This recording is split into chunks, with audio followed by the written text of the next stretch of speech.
Alright, I've never done a good video on this. It's always been something quick. When I'm popping the fixed sheave off, I'll put a little bit of grease in there. I'll run some grease on my puller.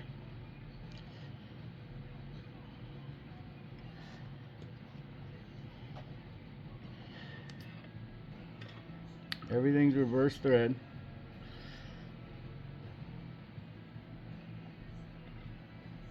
See how it's creating pressure in there already? Now I just caught the threads. As I'm doing this, there's grease just getting packed in the threads.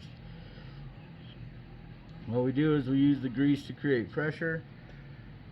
Snowmobile guys have used snow. You can do it with bread if you're in a pinch.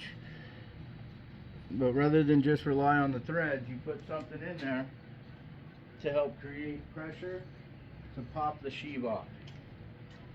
Once you get that in there and snug, hand tight, reverse thread.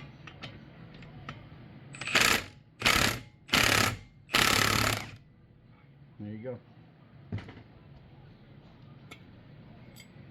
So what this does, it goes in here and pushes against the crank to pop it out. Alright.